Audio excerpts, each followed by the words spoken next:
السلام عليكم ورحمة الله وبركاته. لو هقول عنوان يبقى الأهلي بلا هوية، الأهلي بلا هوية. الأهلي لحد دلوقتي بيبحث عن نفسه. طبعا من البداية عماد النحاس النهارده بدأ بتشكيل غير موفق على الإطلاق.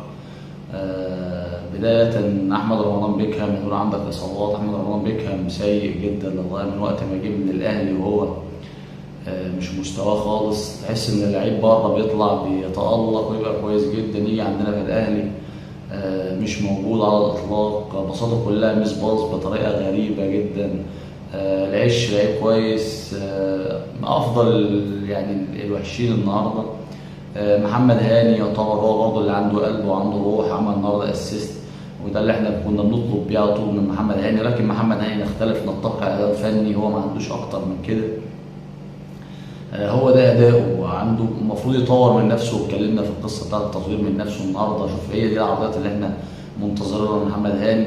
ولكن اللعيب عنده قلب وعنده روح وعنده عزيمه، روح النادي الاهلي ده اللي احنا بنتكلم فيها.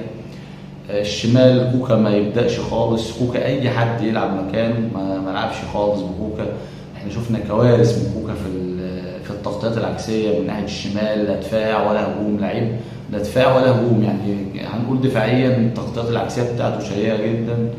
في الهجوم مفيش عرضيه واحده بيعملها، يعني شوط حتى الشوطه بتاعته مفيش اتقان في شوط، مفيش عنده اي حاجه يقدمها خالص. كوكا في ناحيه الشمال ممكن يلعب ارتكاز، ولكن يلعب على مين؟ لعبت 2 ارتكاز النهارده، مروان عطيه واليو ديانج. الاثنين الملعب ما يستحملهمش، الاثنين لازم واحد فيهم يبقى موجود. ما نعملش بقى يعني مش عشان خاطر عايزين نجدد لاليو ديانج على دماغنا من فوق. اليو ديانج لعيب كبير ودبابه، ولكن الملعب ما يستحملوش هو ومروان عطيه. لازم واحد فيهم من الاثنين يبقى موجود في ظل انت بتقابل منافسين. يا جماعه يعني 2 ارتكاز ده العب بيه في ماتش كبير، في كاس عالم، في ماتشات بره، في افريقيا. لكن ماتش تقيل مثلا هنا على ملعبي، ماتش تقيل كبير، يعني الملعب ما يستحملش الاثنين خالص. اليو ديانج ومروان عطيه الاثنين حياتهم الاثنين جنب بعض. مش عشان خاطر عايز اجدد لاليو ديانج انا اخسر نص الملعب. وطبعا خلاف الخطا اللي عمله النهارده اليو ديانج، لعبت محمد علي رمضان. محمد علي رمضان عنده لحد دلوقتي لسه مش محمد علي رمضان خالص. عمل كذا كوره النهارده. عمل الكوره بتاعت محمد شريف الوحيده اللي عملها النهارده. عند محمد علي بن رمضان عنده افضل من كده بكتير. تريزيجيه على الشمال، تريزيجيه برضه النهارده جاب جون كويس وعمل اداء كويس، ولكن مش تريزيجيه خالص. تريزيجيه عنده افضل من كده بكتير، وعنده الانانيه اللي احنا اتكلمنا فيها وجبنا بالحالات قبل كده. فنيا مش هنجيب اي حاجه حالات فنيه النهارده خالص. النهارده سوء، يعني قميه السوء. عمالين نقول الاهلي هيرجع، يبقى فيه يعني هنتكلم عن التشكيل. بعد كده محمد شريف بيلعب. محمد شريف برضه مش محمد شريف خالص. مفيش حتى برضه عشان ما نظلموش، هو في كوره كان ما بينه وبين حارس المرمى دي بتبين ان هو مش ذهنيا مش صافي، مش فت بدنيا. حارس المرمى لمه بمنتهى السهوله جدا. لو وسام ابو علي عمره ما يقدر يعمل معاه كده حارس المرمى، او يفكر يعمل حركه زي كده. رقص محمد شريف النهارده بطريقه مش كويسه خالص. هو مش واقف على حلو اصلا، يعني وقع والزحلق في الارض. احمد سيد زيزو النهارده برضه مشكله كبيره من كابتن عماد النحاس. زيزو اصلا يعني في شكوك من بدايه الماتش ان هو عنده اصابه، والجهاز الطبي راح له من بدايه الماتش، وعنده الضمه دي مشكله كبيره جدا. اللعيب عنده ضمه او عنده تقل في الخلفيه ما يبداش على الاطلاق، لان دي اصابه ما يقدرش اصلا يكمل عليها اطلاقا. طبعا كلم عماد النحاس، بيكلمه قال له لا انا فت 100% كابتن عماد. ما يعني المدرب لازم يكون شخصيه قبل اي حاجه. انا لا، ما هتقعد مش هتلعب خلاص، انت عندك تقل، يبقى ما جازفش بيك علشان خاطر انا ما فرحتني ما العبش بيك النهارده واخسرك اسبوعين 3 كمان جايين. فطبعا دي برضه ضعف الشخصيه من عماد النحاس. المفروض كان على طول من الاول كان ما بداش باحمد سيد زيزو، كان قعد على دكه البدلاء، وكان نزل بحسين الشحات، طاهر محمد طاهر. في يا جماعه لعيبه كده تحس ان هي ده اخرها، يعني ده كبيره، مفيش ابتكار، مفيش روح، مفيش اصرار. دائما وابدا احنا اتكلمنا عن التشكيل، ولكن الاهلي دائما وابدا طول الوقت ما كانش بيبقى افضل تشكيل او افضل مجموعه لعيبه، ولكن دائما وابدا افضل رجاله في الملعب. الاهلي دائما وابدا الروح، العزيمه، الاصرار، في غيره على التيشيرت، ده اللي كان بيخلي دائما وابدا الاهلي نمبر 1 في اي حته. لكن على الاطلاق احنا السكواد السنه دي يعني يعتبر أسوأ بداية في تاريخ النادي الأهلي، عمرها ما حصلت في تاريخ النادي الأهلي إن الأهلي يبدأ بالشكل ده. كل الناس كانت متوقعة بالتشكيل ده والسكواد ده وبالنجوم الكتير اللي موجودة في الفرقة دي إن الأهلي هيكتسح. إحنا ما كناش باصين للدوري إطلاقا، يعني الأهلي كل الفرقة هتيجي تاخد 3 و4 و5 بالسكواد ده، ولكن أنت عندك مشكلة كبيرة جدا على السيطرة على النجوم. لا، النجوم دي يا جماعة يعني كل اي حد مش مقدر التيشيرت اللي هو لابسه ايا كان مين هو ويلعب بنفسه فردي، واتكلمنا على الفرديه وعلى الانانيه وعدم وضع النادي الاهلي في المقام الاول قبل اي مصلحه اي لاعب. تريزيجيه عايز يجيب الجون وانا اللي اجيب الجون اكتر من كوره الوقت، يعني العب مع زمايلك يا عم، افتح الملعب بجون واثنين وبعد كده هيتيح لك الفرصه انك تجيب جون وتجيب الثاني. ولكن اللعيبه كل لاعب بيفكر في مصلحته الشخصيه فقط لا غير. الحل الامثل دلوقتي ان النجوم دي كلها بس كله على الدكه، اللي مش مقدر قيمه التيشيرت ومقدر جماهيرنا الاهلي خصومات يقعد على الدكه ما يلعبش. عندي لعيبه ناشئين العب بيهم دايما. قلنا يا رجاله اهم ما في الموضوع مش النجوم ولا بالاسماء، الاهلي طول عمره ما بيدورش على الاسماء، اهم شيء الرجوله والدم والعزيمه والغيره على التيشيرت. قلنا مش الاهلي دايما هو ما كانش بيبقى والله افضل سكواد، ولكن افضل مجموعه وافضل رجاله في الملعب، تلاقي فيه روح وفيه عزيمه. تلاقي الاخر دقيقه انت متوقع ان الاهلي هيجيب جول في اخر دقيقه، في اي دقيقه هيجيب الاهلي جول. لكن النهارده فوضى في الملعب. بعد كده بالتغييرات حتى لما نزلت قفشه الريتم بتاعه واحد، ما فيش خالص، مش باص بطريقه غريبه في اخر ربع ساعه واخر ثلث ساعه بقت كارثه. دي برضو كارثه بدنيه. انت عندك اخر ثلث ساعه اخر ربع ساعه في كل ماتش مش باص رهيب. اللعيبه كلها المفروض ان الاهلي كان دايما بيقدر في اخر ربع ساعه في اخر ثلث في اخر 5 دقائق في اخر دقيقه بيلعب وفيه روح، وانت حاطط الفرقه في ال 18 وتلعب عليها هجمات من هنا وهجمات من هنا. اتفرج النهارده برضو كذلك الامر، سوء اداء بيتبعوا سوء اداء. مفيش عندك، المفروض انت كنت لازم ترجع النهارده وترجع نفسك تحط نفسك على التراك الصحيح. ضيعت على نفسك الفرصه النهارده، بتركب نفسك ضغوط فوق الضغوط اللي عليك تاني النهارده.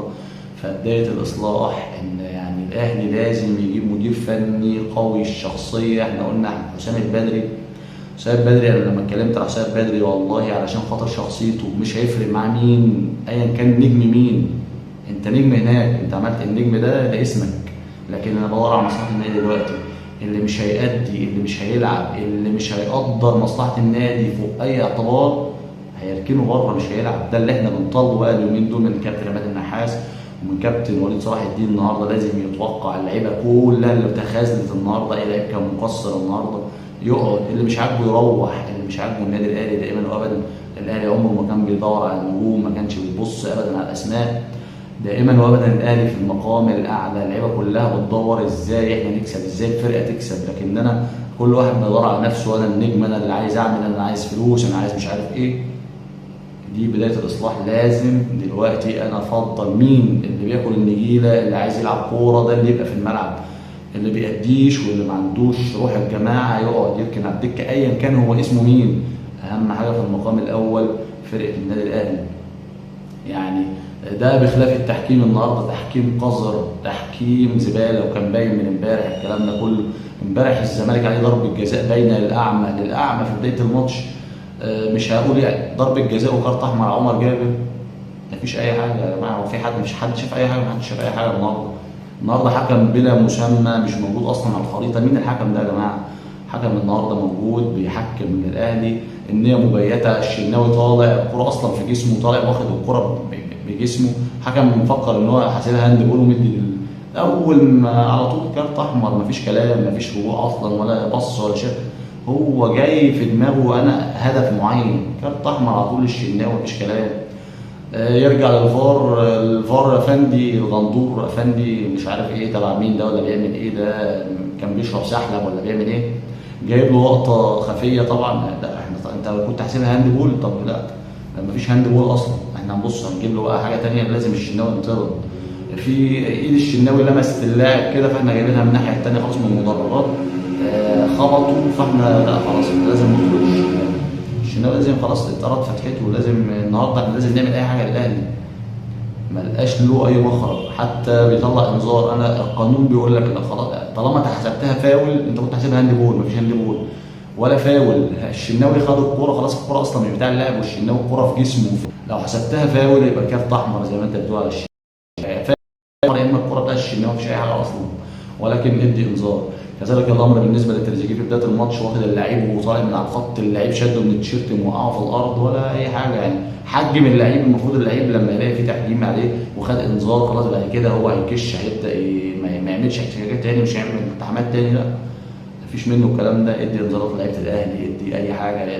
طبعا قالوا ديانج النهارده احتكاك حصل، نفس الاحتكاك النهارده ده مع تريزيجيه النهارده في كوره عاليه، كذلك الامر اثنين راكبين فوق تريزيجيه في وسط في قلب ال 18 ولا حتى اللي انتوا نادي بنفس الكيفيه يعني، نفس الحاله في نفس الماتش، ما لا اسمع لا ارى لا اتكلم. كذلك الامر بالنسبه لبن شرقي، اللعيب نزل على رجله قبل اي حاجه، نزل على رجله قبل ما ياخد الكوره، نزل على رجله ونايم على رجله، والحكم لا اسمع لا ارى لا اتكلم. الفار مش موجود على الاطلاق، احنا سيبنا التحكيم ده لاخر حاجه خالص، ولكن انت تديني حقي مالكش دعوه بيا بالكلام ده اصلا. انا بشوف الاصلاح للنادي الاهلي، لا مش ده النادي الاهلي، احنا مش ده النادي الاهلي ولا لعيبه النادي الاهلي ولا روح النادي الاهلي ولا اداء النادي الاهلي، مش ده النادي الاهلي. احنا كجمهور النادي الاهلي ده اللي بيفرق النادي الاهلي عن نادي الزمالك يا جماعه، ان جماهير النادي الاهلي هي اللي بتعمل الارم، هي اللي بتقتز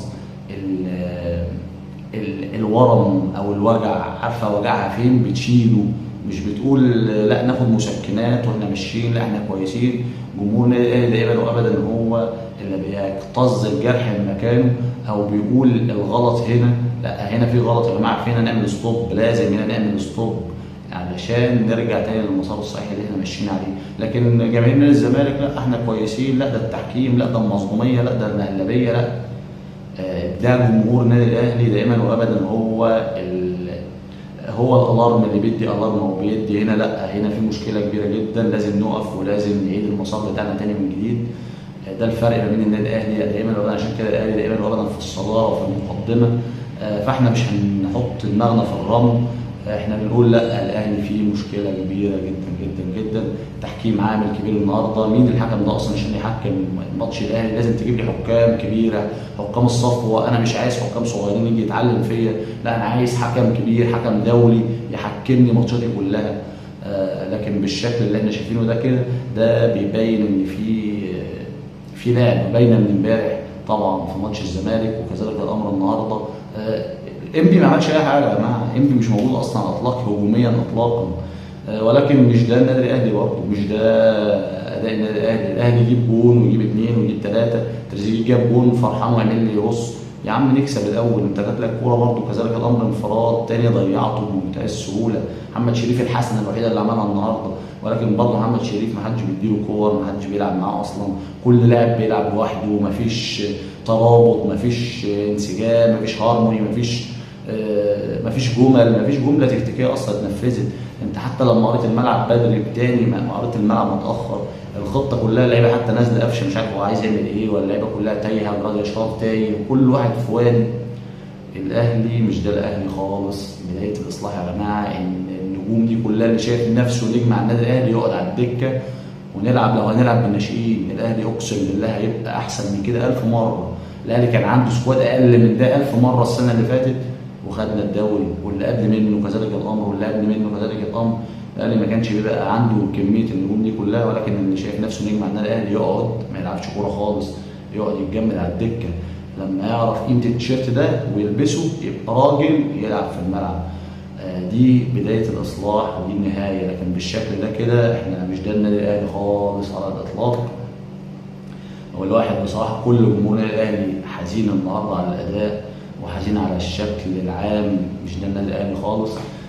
عايزين نرجع تاني للمسار الصحيح، لازم بدايه الاصلاح دلوقتي لازم في مدير فني جديد لازم يكون موجود، ولازم يكون شخصية قوية جدا علشان يمسك النادي الأهلي ويمسك لعيبة النادي الأهلي من بقبضة من حديد، علشان يرجع من النادي الأهلي تاني إن شاء الله بإذن الله للمسار الصحيح. وإن شاء الله بإذن الله لكل شامت أو حاقد إن شاء الله بإذن الله النادي الأهلي هيرجع لمساره الصحيح، وهيبقى برضه إن شاء الله بإذن الله هناخد الدوري في نهاية الدوري إن شاء الله بإذن الله. ولكن نعمل اللي إحنا بنقوله ده وإن شاء الله بإذن الله الأهلي هيرجع تاني على القمة كالعادة، ولكن بالشكل المغزي اللي إحنا فيه ده كله مش هيرجع النادي الأهلي لأي حاجة. معلش سامحوني على انفعالي، لأن الواحد النهارده منفعل جدا بعد الماتش، والله ما كنتش عايز اصور اصلا من الشكل المغزي للعيبه النهارده.